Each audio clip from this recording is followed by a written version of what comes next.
Movie के start में हमें ऑस्ट्रेलिया की एक पार्टी दिखाई जाती है जहाँ पर एक प्रोफेसर को स्पीच के लिए बुलाया जाता है। वो प्रोफेसर रैबिट और बेयर पर एक पोयम सुनाता है जो कि वहाँ बैठी सभी ऑडियंस को बहुत अजीब लग रही होती है। वो लेडी जिन्होंने इनको स्पीच के लिए बुलाया होता है वो कहती हैं कि आप वापस जाकर अपनी चेयर पर बैठ जाएं। ये सुनकर प्रोफेसर उसकी फिंगर को कट कर देता है और ये सब देखकर ऑडियंस वहाँ की सब भाग जाती है। वो फिंगर को टिश्यू पेपर में रब कर कर भाग रहा होता है कि एक ऑफिसर उसको देख लेता है और कहता है कि सरेंडर कर दो। वो नहीं सुनता तो वो ऑफिसर उसको शूट कर देता है। उसके बाद वो वहाँ पड़ा फ़ोन उठाने की कोशिश करता है। अगले ही सीन में हमें एक लड़का एलिट दिखाया जाता है जिसकी शादी होने वाली होती है। अब यहाँ पर इसकी जॉब भी चली जाती है। सर उससे कहते हैं कि तुमसे हमारे कस्टमर खुश नहीं हैं इसलिए मैं तुम्हें फ़ायर करता हूँ। अब यहाँ पर वो बहुत परेशान होता है क्योंकि उसके भाई की भी ज़िम्मेदारी उसके ऊपर होती है जो कि थोड़ा सा मेंटली डिस्टर्ब होता है। यहाँ पर वो अपने भाई के लिए बहुत पैसा खर्च करता है और अब वो बहुत परेशान हो रहा है क्योंकि उसकी जॉब भी जा चुकी होती है। वो अपने फ़ादर के पास हेल्प के लिए आता है। उनके फ़ादर हर बार की तरह इस बार भी कहते हैं कि मैंने अपना सारा फ़ंड कहीं खो दिया है, मैं तुम लोग की कोई हेल्प नहीं कर सकता। अब यहाँ पर वो बहुत ज़्यादा परेशान होता है क्योंकि उसकी फियांसी की भी ज़िम्मेदारी उसके ऊपर होती है। अब यहाँ पर एक बंदे पे इतनी सारी ज़िम्मेदारी होती है, तो वो बहुत परेशान होता है। अगले ही सीन में एलिट को एक कार में दिखाया जाता है जो कि अपने हालात से परेशान होता है और इतने में उसे एक मक्खी भी तंग कर रही होती है। यहाँ पर एलिट के मोबाइल पर एक कॉल आती है। वो कहते हैं कि हम तुम्हारे साथ एक गेम खेलना चाहते हैं, अगर तुम ये गेम खेलो तो तुम मालामाल हो सकते हो। वो समझता है कि कोई उसके साथ मजाक कर रहा है लेकिन वो आहिस्ता आहिस्ता देखता है कि सारे एक्सीडेंट जो उसके साथ हुए हुए होते हैं वो सब बता रहा होता है और ये भी बताता है कि तुम्हारी मदर का एक्सीडेंट कैसे हुआ था। वो काफ़ी हैरान होता है और इधर उधर देख रहा होता है। वो ये भी बताता है कि तुम्हें अभी कुछ देर पहले एक मक्खी तंग कर रही थी।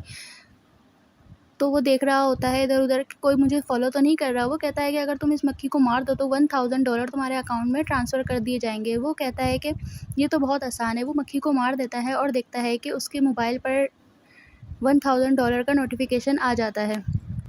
वो काफ़ी हैरान होता है और कार से बाहर आकर इधर-उधर देख रहा होता है कि कहीं कोई उसे देख तो नहीं रहा, कहीं कोई फ़ॉलो तो नहीं कर रहा, लेकिन कोई भी नहीं होता। वो अपने अकाउंट चेक करने के लिए अपने घर पे जाता है, तो वहाँ अपने कंप्यूटर पे देखता है कि उसके पास ट्रांसफ़र हो चुके होते हैं पैसे। तो अब उसके पास मैसेज आया हुआ होता है कि तुम इस मक्खी को खा लो तो तुम्हारे अकाउंट में और पैसे ट्रांसफ़र कर दिए जाएँगे। तो अब क्योंकि उसको पैसे चाहिए होते थे तो वो मक्खी भी खा सकता था। उसने मक्खी खा लिया था और उसके बाद उसको कांग्रेचुलेशन का नोटिफ़िकेशन आता है और उसके अकाउंट में और पैसे ट्रांसफ़र कर दिए जाते हैं। वो उससे कॉल पर पूछ रहा होता है कि क्या आप मुझे घर पे भी फ़ॉलो कर सकते हैं? तो वो कहता है कि जी हाँ, मैं तुम्हें घर पे भी फ़ॉलो कर सकता हूँ। वो एलियट से कहता है कि तुम्हें तुम्हारी प्राइवेसी भी वापस मिल सकती है जैसे ही तुम इस गेम को एंड करोगे या बीच में छोड़ दोगे। अब वो यहाँ पर उसको गेम के रूल समझा रहा होता है। वो कहता है कि तुमने 2 टास्क कंप्लीट कर लिए हैं, अब तुम्हारे 11 टास्क बाकी हैं। तुम्हें हर टास्क पर अच्छी खासी अमाउंट दी जाएगी और अगर तुम कोई टास्क कंप्लीट नहीं करते हो तो हो सकता है तुमसे सारे पैसे वापस ले लिए जाएँ और एंड में तुम्हारे पास कुछ ना बचे। तो रूल नंबर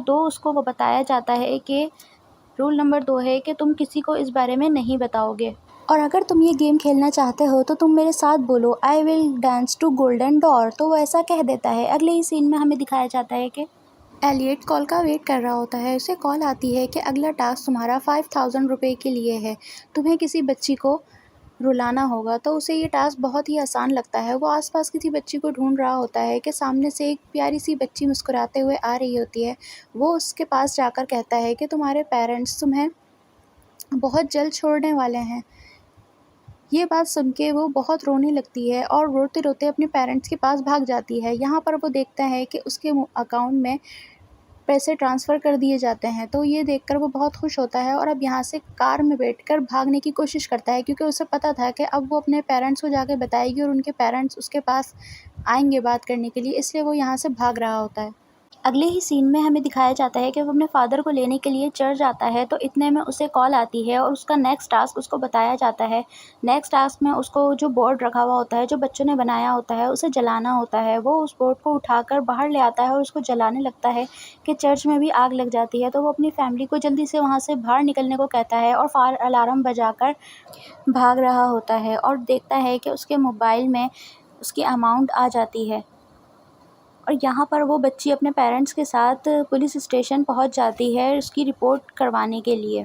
अब यहाँ पर उसे एक और टास्क दिया जाता है कि किसी होपलेस बंदे का पीछा करो और उसके कपड़े चुरा लो। वो ऐसा ही करता है, उसके कपड़े चुरा लेता है और यहाँ पर वो बच्ची तो पुलिस स्टेशन में है ही कि वो होपलेस बंदा भी आ जाता है। उसका स्केच बनवाया जाता है उस बच्ची के तरफ से और फिर इस बात का शक होता है ऑफिसर को कि बच्ची को जिसने तंग किया, चर्च में जिसने आग लगाई और होपलेस बंदे के कपड़े जिसने चुराए, वो सब एक ही बंदा है।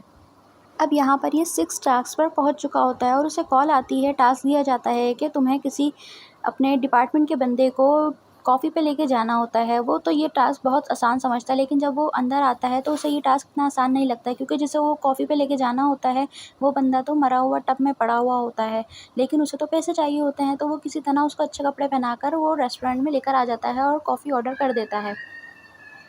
अब मसला तो तब बनता है जब वो देखता है कि काफ़ी पुलिस वाले भी इसी कॉफ़ी शॉप पर आ चुके हैं कॉफ़ी पीने के लिए। उसे एक स्पेसिफिक टाइम दिया जाता है। अब टाइम भी यहाँ ख़त्म हो रहा था तो कॉफ़ी नहीं आई भी होती, तो वो क्या करता है कि उस पुलिस इंस्पेक्टर की कॉफ़ी जो है उठाकर अपने टेबल पे रख देता है उसके आगे, ताकि उसका टास्क कंप्लीट हो जाए और इस तरह वो उसका टास्क कंप्लीट कर लेता है। अब यहाँ पर पुलिस वाले को उस पर शक होने लगता है और काफ़ी आर्गूमेंट करते हैं, और वो जब आर्गूमेंट करते हैं तो वो रेस्टोरेंट से बाहर चला जाता है और उसे वहाँ कॉल आती है और वो उसको इस काम से बहुत अप्रिशिएट करता है और उसे 8 लेवल पर पहुँचा देते हैं। अब यहाँ पर उसे याद आता है कि वो अपना लाइब्रेरी कार्ड तो कॉफ़ी शॉप में ही भूल गया, लेकिन वो ये सोचता है कि जब मैं पकड़ा जाऊँगा तो यहाँ पर जो मुझे टास्क दे रहा है ये मुझे फ्री करवा देगा और मैं आज़ाद हो जाऊँगा, तो मुझे काफ़ी पैसे भी होंगे, तो मैं किसी भी मुश्किल में नहीं पड़ूँगा। इसलिए मुझे हर टास्क जो है कंप्लीट करना है फ्री होने के लिए।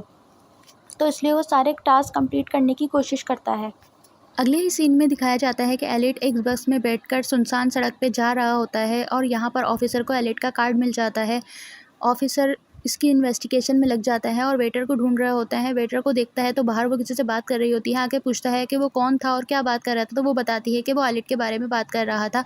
तो ऑफिसर उसका पीछा करता है और पीछा करते करते उसका पहुंच जाता है उसके पास और कहता है कि मैं उस शख्स को ढूंढ रहा हूँ जो ये सब गेम खिलवा रहा है और एलिट जो गेम खेल रहा है। मैंने इसका अंजाम अच्छा नहीं देखा, काफ़ी लोगों ने ये गेम खेला और सबका अंजाम बहुत बुरा हुआ है। अगले ही सीन में हमें दिखाया जाता है कि एलिट को एक रूम में लेके जाया जाता है जहाँ पर उसका एक पुराना दोस्त जो उसका क्लासमेट हुआ करता था उससे मिलवाया जाता है और उसे नेक्स्ट टास्क दिया जाता है कि तुम्हें इसका बाजू काटना है। वो इस टास्क को काफ़ी सोच रहा होता है कि मैं कैसे करूँगा, लेकिन यहाँ वो देखता है कि वो तो अपना बाजू खुद कटवाना चाहता है। जब यहाँ पर एलिट उसका बाजू नहीं काट रहा होता तो वो उसको याद दिलाता है कि मैंने तुम्हें कैसे कैसे परेशान किया था। तो यहाँ पर वो उसको उसका बाजू काट ही देता है और फिर वो उसको हॉस्पिटल लेके जा रहा होता है।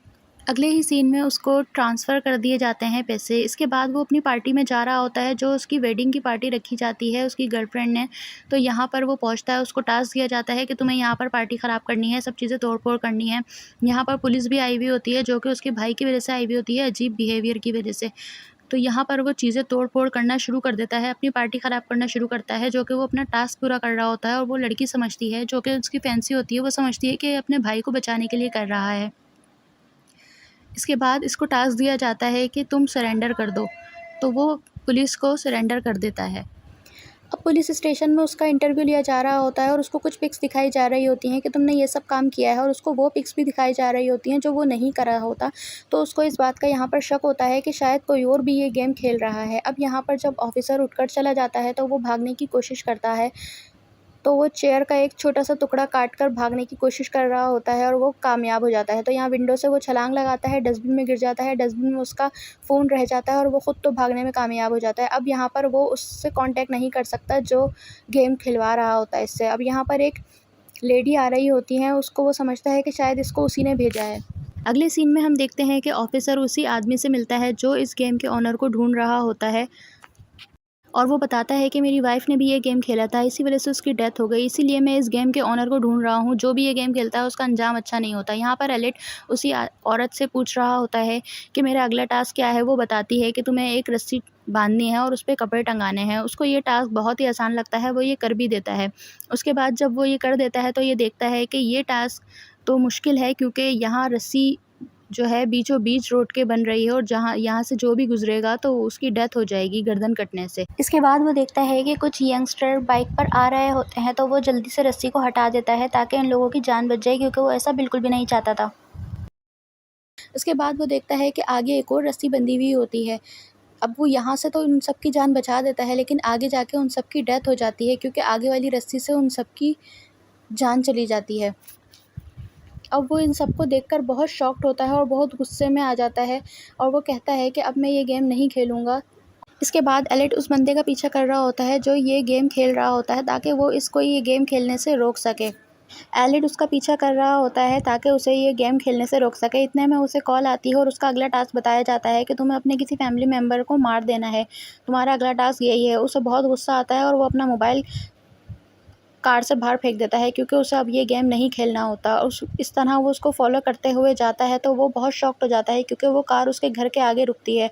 अपने घर पे जाकर देखता है कि उसके फादर लॉन्च में बैठे हुए होते हैं और उसका भाई भी उसके घर पर होता है, जो कि साइकोपैथ है। अब वो यहाँ पर ये देखता है कि उसके फादर या उसका भाई कौन गेम खेल रहा है, तो उसको पता चलता है कि उसका भाई गेम खेल रहा है, जो कि अपना लास्ट टास्क कंप्लीट करने के लिए अपने बाप को मारने के लिए आया है। अब यहाँ पर इन दोनों को एक और शौक मिलता है कि उनके बाप ने भी ये गेम खेला है और अपना लास्ट टास्क कंप्लीट करने के लिए इनकी मदर को मार दिया था। अब यहाँ पर इनको बहुत गुस्सा आता है और ये मारने की कोशिश करते हैं अपने बाप को, ताकि इनके किए की सज़ा इनको मिल जाए। लेकिन वो देखते हैं कि उनके फादर खुद ही अपने आप को मार देते हैं, ताकि इन लोगों का लास्ट टास्क कंप्लीट ना हो सके और ये लोग गेम ना जीत सकें।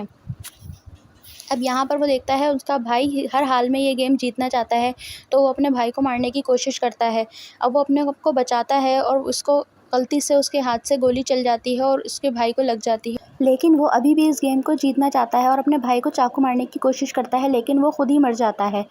अब यहाँ पर एलिड ये गेम को जीत जाता है, क्योंकि वो लास्ट टास्क कंप्लीट कर लेता है और वो लंगड़ाते हुए बाहर आ रहा होता है कि वो ऑफिसर एलिड को देख लेता है। और यहाँ पर हम देखते हैं कि ये ऑफिसर भी गेम खेल रहा होता है और उस आदमी को भी मार देता है जो इस गेम के ओनर को ढूंढ रहा होता था, और सारे सबूत भी मिटा देता है। और यहाँ पर आकर वो इनके बाप की और भाई की दोनों की डेड बॉडी को भी जला देता है, ताकि सही से सारे सबूत मिट जाएं। और यहाँ पर हम देखते हैं कि एलिड अचानक आ जाता है और उस ऑफिसर को भी शूट कर देता है। इस तरह ऑफिसर भी ख़त्म हो जाता है। अब यहाँ पर लास्ट सीन में हमें दिखाया जाता है कि वो अपनी फियोंसे से बात कर रहा होता है और फियोंसे उसको बता रही होती है कि मेरे पास एक अननोन नंबर से कॉल आई है और वो मुझे मक्खी खाने को कह रहा है। इससे पहले कि वो ये सब बातें उसको बताता कि तुम्हें ये गेम नहीं खेलो, वो खुद ही कह देती है कि मैंने इन सबको इग्नोर कर दिया है, मैंने उसकी बात नहीं मानी। ये सब सुनकर एलिड बहुत खुश होता है और उसको बहुत सुकून मिलता है कि एटलीस्ट ये मेरी तरह बेवकूफ़ नहीं है। और यहीं पर हम देखते हैं कि मूवी एंड हो जाती है।